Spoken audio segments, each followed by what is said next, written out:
پر کھڑا ہونا چاہیے، خود کرے یا اوپر کھڑا.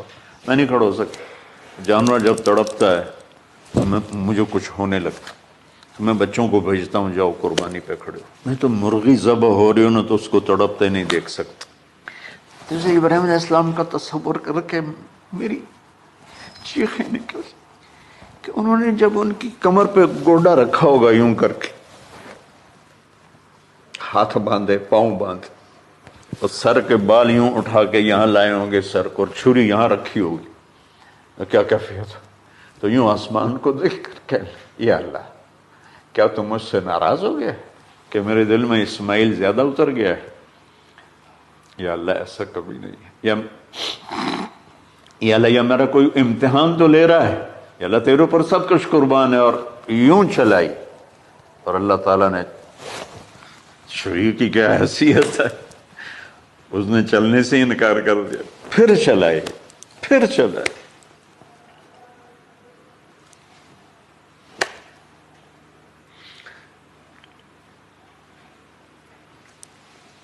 بعضی کتابوں میں ہے تو صحیح، لیکن روایت کی کتنی حیثیت ہے وہ تو مجھے نہیں پتا، لیکن چونکہ یہ ایک تاریخی چیز ہے کہی جا سکتی ہے. کہتے ہیں پھر گئے اور چھری کو تیز کیا پتھر پر، تیز کر کے جب آئن اور بال پکڑے. آسمان کے فرشتے 2 دفعہ روئے ہیں انسانی تاریخ میں. آسمان کے فرشتے 2 دفعہ روئے ہیں انسانی تاریخ میں. ایک جب ابراہیم علیہ السلام نے ان کی کمر پہ اپنا گھٹنا رکھا کہ سر کے بال پکڑ اور چھری پکڑ کے یہ کہا یا اللہ تم مجھ سے ناراض ہو، تو آسمان کے فرشتوں کی چیخیں نکل گئی. اور ایک جب اللہ کے نبی کو طائف میں پتھر پڑے کہ اللہ من یشکو الیک ضعف قوتی، تو آسمان کے فرشتوں کی چیخیں نکل گئی.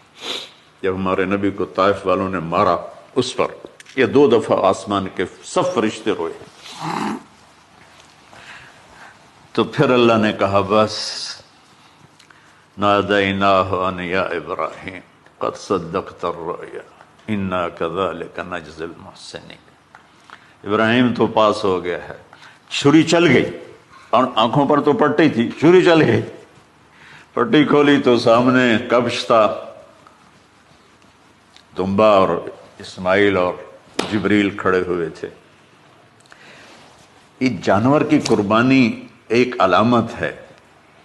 اس قربانی سے ایک پیغام ہے کہ اپنے غلط جذبات کو اللہ پر قربان کرو. ہم سے اللہ نہیں کہہ رہا بچے قربان کرو، ہم سے کہہ رہا غلط جذبات قربان کرو.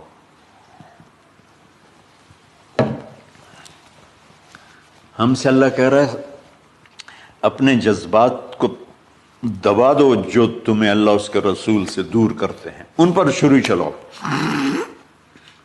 جو اللہ اس کا محبوب کہتا ہے ان کو کرنے کے لیے بھی اپنے جذبات پہ چھری چلاؤ.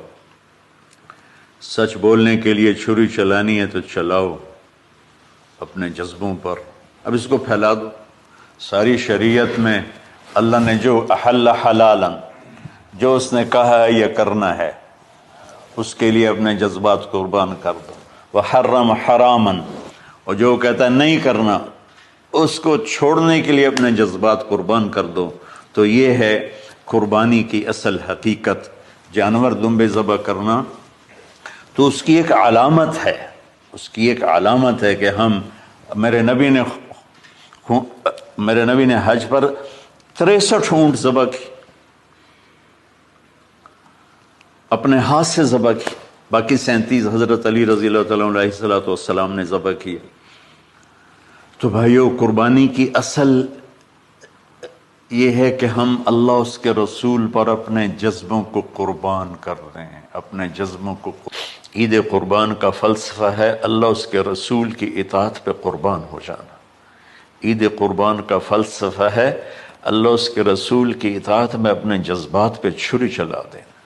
عید قربان کا فلسفہ ہے اللہ اس کے رسول کی اطاعت کے سامنے گردن کو جھکا دینا، اور اس کے لیے جس بھی کڑے امتحان سے گزرنا. ہم اللہ نہ کرے ہم امتحان نہیں مانگتے، یا اللہ نہیں مانگتے، یا اللہ نہیں مانگتے، عافیت مانگ عافیت مانگ.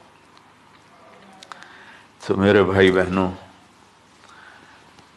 ہم اللہ کی بارگاہ میں جھکے، ہم اللہ کی بارگاہ میں جھکے.